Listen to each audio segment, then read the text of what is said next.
people wonder like, well, why on earth would you make a short style with heat-friendly fibers? It is quite a bit of hair, not as much as what I thought I saw in the photo. You can definitely play around with the style a little bit, but you can pin this back. You could even like braid that. We all do what we love.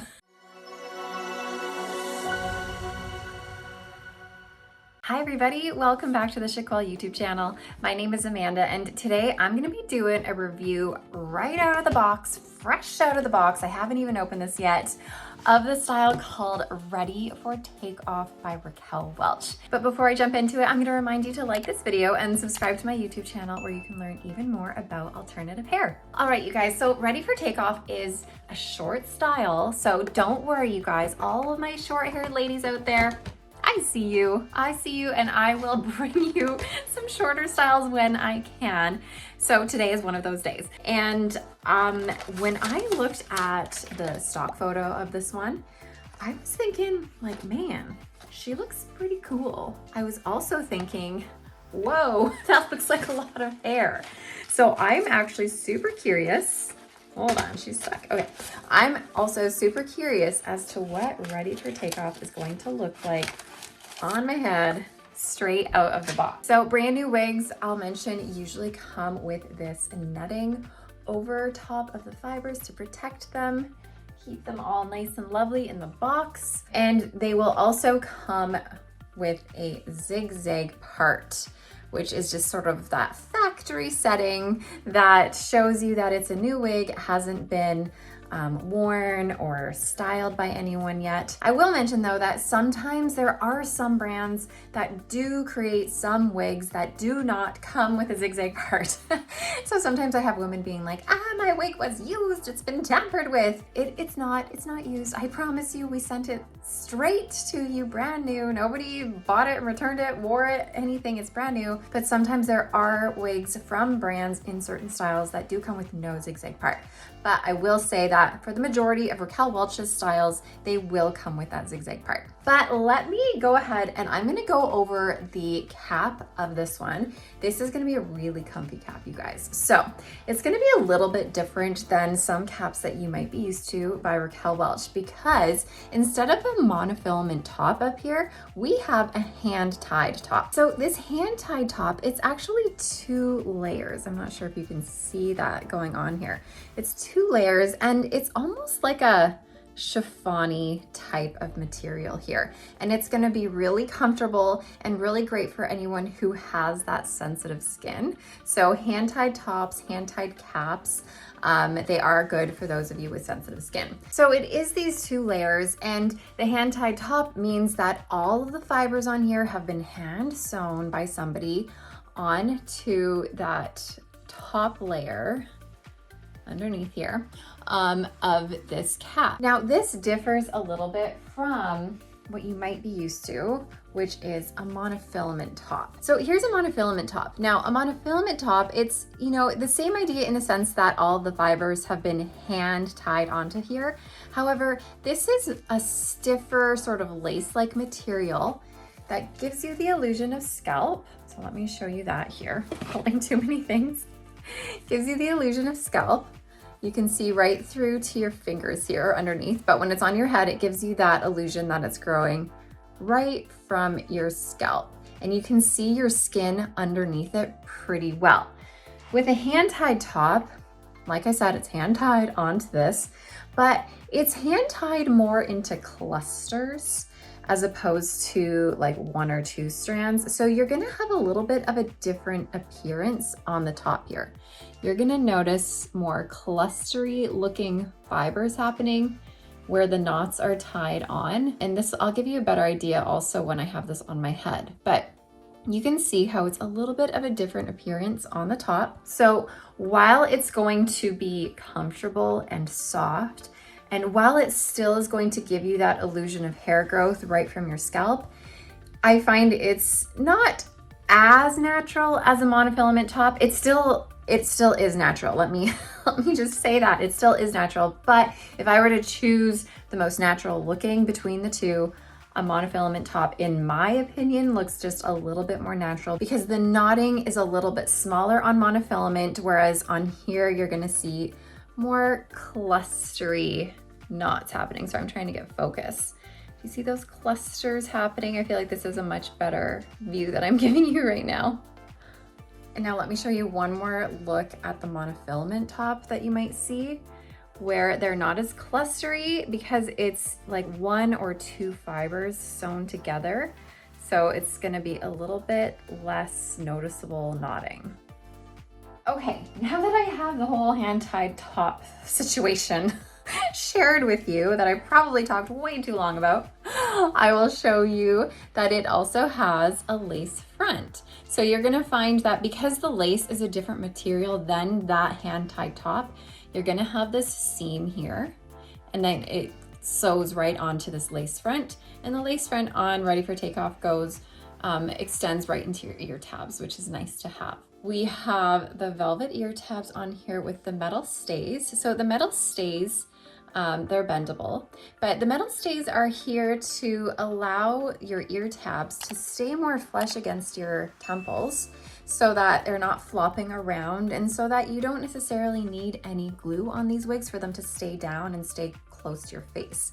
So that's what is great about having these ear tabs with those metal stays. And of course the velvet on it is going to add that extra comfort to this already comfortable hand-tied cap. You're also going to find a velvet extended nape with your Velcro adjusters. So the velvet nape here is going to be nice and comfy, and your Velcro adjusters are going to allow you to loosen or tighten it up to about 1/2 inch. Now with this cap, of course, I'll say for the millionth time, it does have the hand-tied top, but it also has the hand-tied cap, or I should say partially hand-tied cap. You're gonna notice it's that same sort of material up in here as we see on the first layer of this hand-tied top. It's gonna be a little bit stretchy on the sides, but after the first half of your wig here, you're gonna see it goes into some wefting. And when I say wefting, I mean that is machine sewn into a row, and it's closed, so you can't stick your fingers through. Having a partially hand-tied cap with these closed wefts brings down the price of this in comparison to if it were a completely 100% hand-tied cap. And having the closed wefting also provides the wig just a little bit more structure and sturdiness. You'll notice that a fully hand-tied cap is a little bit more like loosey-goosey. Okay, let's put this on. Remember I was showing you that stock photo of it in the beginning? How it looked like so much hair. I am so curious as to seeing what this looks like on me. And I can tell already that it is quite a bit of hair, not as much as what I thought I saw in the photo. But here we go right off the bat. Honestly, not loving it yet. I feel like this is one that I would need to play around with a little bit.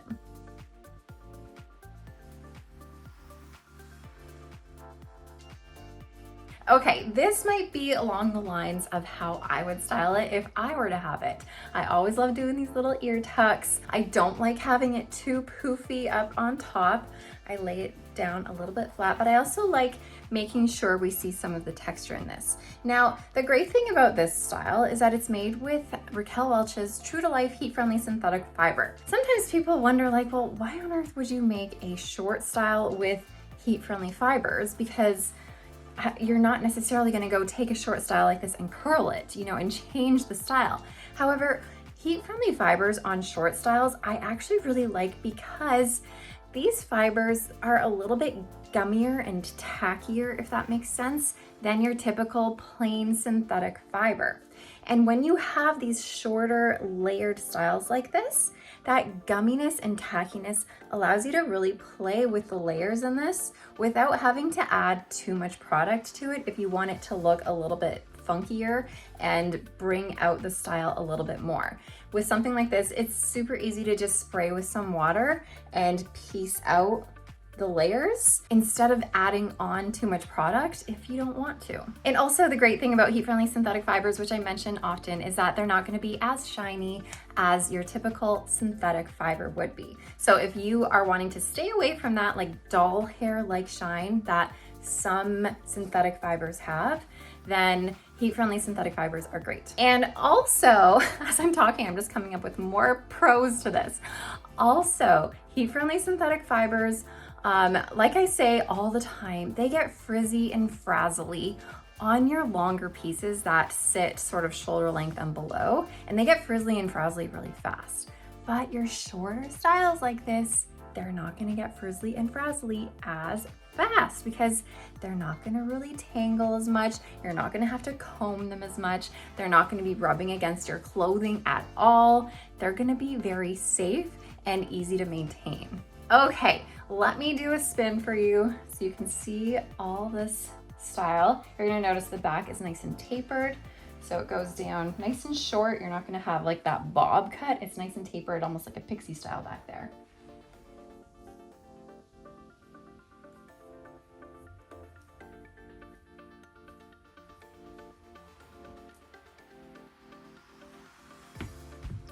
Okay, let's take a look at this lace front. So as always with these rooted colors, I'll talk about the color in a minute here. With these rooted colors, Raquel Welch always brings forward the light fibers to the front so that we don't see the knotting on the lace quite as easily right at the front. However, what that does, in my eyes, again, I don't love the look of this because to me what it does is you can see this rainbow of light fiber in the front, and then directly beyond that light fiber, you see the darkness. So it almost like makes that light fiber stand out even more and makes it look too perfect. And like, I don't know, hairlines don't really look like that usually. They don't look this perfect. You don't see this like super light line in the front and then behind it is the darkness. I don't know. I don't love the look of it, but this is not a style I would pull off my face like that anyways. This is one that I would keep down. And the great thing about this style is that we have bangs. So the bangs on this can either sweep to the side like I have them here, or with a style like this, with a cap like this, you can bring this forward. Obviously these are super long, but you can bring it forward and point cut them and have more of that straight across bang if that is something. Oh, look at that. You could have something kind of like that or straighter. You don't necessarily want to do it too curly like that, but you could have that straight across bang if you want it. Now this again is that full hand tied top, which means you can part it anywhere you want. So let's take a closer look on my head now at these like clusters of knots on the hand tied top. So it means you can part it anywhere on the top that you want, but it's just gonna look a little bit clustery, not quite as natural as a monofilament top would be, but still looking good. And of course, like I said already, super comfy. So if you wanted to part this on the right hand side, so I have this on the left currently. If you wanted to part this on the right, you can do that easily. Just shift it over. You might need to use a little bit of heat to train the fibers to go in the way you want it to. You just spray with water, put a little bit of heat with even a blow dryer if you wanted to, a hot comb right at your root, and that's gonna help direct your fiber in the direction you want it. Or maybe you're a center part gal, but I don't know if this one would look good with a center part, to be honest. This is when I go about looking like a mushroom. Whenever I do center parts on short wigs, I'm like, wow, I resemble a mushroom. But maybe you like to be a mushroom. I will not judge you. We all do what we love. But I'm just gonna go ahead and bring her back to that left part here. So all of the volume that you see in this style is fully due to the style itself and the density. There is no permatease on this wig. So just a note that whenever you have a hand-tied style or a partially hand-tied style, you're not gonna have permatease where the hand-tied portions are. So there's gonna be no permatease anywhere up here or up on the top where the hand-tied portion is. Now this is a partially wefted cap, so we do have the closed wefting down here. Sometimes you will find permatease in the closed wefting on your partially hand-tied caps, but I will note that there is still no permatease in that closed wefting on this style. And if you are unfamiliar about what permatease is and you want a little bit more information I've done several videos dedicated to permatease, dedicated to the pros and cons of permatease. So make sure you search my YouTube channel and you can learn all about permatease. Now, I would consider this style a low to medium density, definitely leaning closer to the medium density. Density refers to how much fiber is tied onto this wig itself. So a low density style would mean that it doesn't have a ton of fiber or a ton of hair. A medium density style would mean like it has a medium amount of hair, obviously. And you can definitely play around with this style to give it that lift if you want to. But like I said, all of this lift is just due to the style, not due to having any permatease underneath.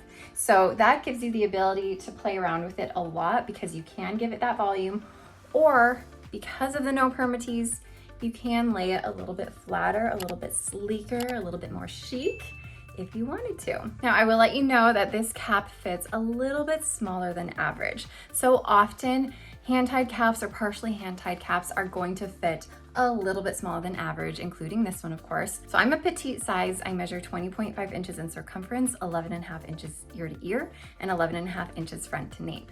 This actually fits me pretty well front to nape. Usually I have to pull my wig down quite far if I want it to fit me better. But this one fits pretty good front to nape. Ear to ear, it fits okay, but there is a little bit of extra bulkiness where there's that stretchy part of the cap in the sides for me. Then in terms of circumference, this, I don't feel like I would need to bring in the adjusters too much. But that being said, it is quite stretchy in the circumference. So this would also work really well for just an average size person. But it is petite friendly. So if you are a petite and are looking for something that's close to fitting you, I will say it's not gonna fit you like a glove. But if you want it to fit better than a normal average, then this could work for you. Okay, now I wanted to show you how ready for takeoff, because it has a little bit of length to it. You can definitely play around with the style a little bit. So I have some bobby pins here. You can tie this back if you wanted to. It would look really cute. I always leave a little bit of fiber out in front to just kind of detract your eye from that lace front. But you can pin this back. You could even like braid that. That would be kind of cute. I'm not gonna do that for the sake of time here. Put a little bobby pin in there, and you can have this kind of asymmetrical look, pinned on one side, down on the other side. That's kind of fun. Or you could even do a headband. Put a headband on her and it would look really cute as well, if you're into the headbands. So having a little bit of length on these shorter styles gives you a little bit of versatility in terms of styling and makes it a little bit more fun. Okay, now I'm wearing the color Shaded Ice Latte Macchiato, which is the color code RL17/23SS. I will let you know that the RL on any of the Raquel Welch color codes means that the fiber is going to be a heat-friendly fiber. If the color code on your synthetic style does not have RL in front of it, then it's just a plain synthetic style. So Shaded Ice Latte Macchiato is gonna be more of a neutral honey blonde, but it has a lot of cooler ash blonde all throughout this, which is gonna make this lean a little bit more cool and ash. And then we also have this medium brown root. So Shaded Ice Latte Macchiato is one of Raquel Welch's more ashy blondes that you're gonna find. I wouldn't say it's as bright as you might want it to be. Like, it's not as bright as a Palm Springs Blonde by Jon Renau, but it is that ash tone. And you can definitely see the ashiness when I compare it to Shaded Biscuit. So Shaded Biscuit is a neutral to a little bit of a cool blonde color. However, in comparison to Shaded Ice Latte Macchiato, this looks like super warm, doesn't it? And this looks almost like purple gray. It's crazy how different colors look when you compare them. Because when I just look at this like this, I'm like, oh, that's a nice, dimensional blonde. But then I do this and I'm like, whoa, that's different. So again, this is Shaded Biscuit, which is RL19/23SS. And it's a very popular dimensional blonde color by Raquel Welch. And then this is Shaded Ice Latte Macchiato. All right, you guys, I think I covered most of it. If you have any more questions about this cute little style, let me know below. I'd be happy to answer your questions if I can. But if not, then hopefully this was helpful for you. And as always, thank you so much for your support. I appreciate you watching me and dealing with all of my chattiness. But I will see you guys next time. Bye, everybody.